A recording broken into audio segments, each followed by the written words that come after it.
Yinj'u Mseleku. Molweni ndinamkela kwi-channel yam ngumamgobhozi lona. So sizothetha nge-Big Nuz. I-Big Nuz just released a song called Ngeke and abantu bayayithanda kakhulu on social media. Banayo ke ne-music video yabo, you can check them out here on YouTube.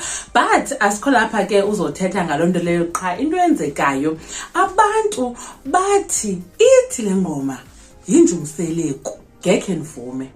So uMampintsha wade waqamba makangene ku-social media ayicacise yonke lento because abantu bacula Yinj'u Mseleku ngeke nivume. Xa ndisithi abantu bacinga bale ngoma ithini, ndithetha ngamaXhosa cause ngawo la enze i-assumption yoba le ngoma ye-Big Nuz ithini. Cause there's one thing about my people, Xhosa people, xa besiva into ababuzi ba ithina, baqinisekisi even if it's a different language, they just sing it the way abacinga ba itsho ngakhona. And ke izobe ingesixhosa loo nto bayiculayo. So nanku uMampintsha ke trying to defend ingoma yabo. No wafesa ilula lento manje sibe sengichazela laba bathi bachazela lento ayisafuna ukuchaza umuntu akasho into yakhe vele ingomeni ofuna uthi Yinj'u Mseleku ngishutheleni angazi umuntu whatever story ingasachazwa bese ngichazela labo bethiwa chaza khona sinengafuna ichazo bese bakumnandi kube mnandi. uMampintsha uye wa reply ku comment kaBethusile Mcinga ke ecacisa uba no bathi kula ngoma ungijutheleni, and ungijutheleni means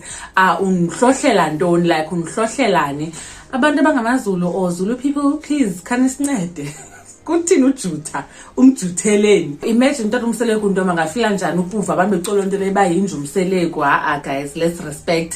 Anyways, ngosi kakhulu ngothini bukele le video. uMamgobhozi uthi ngeke nivume ungijutheleni.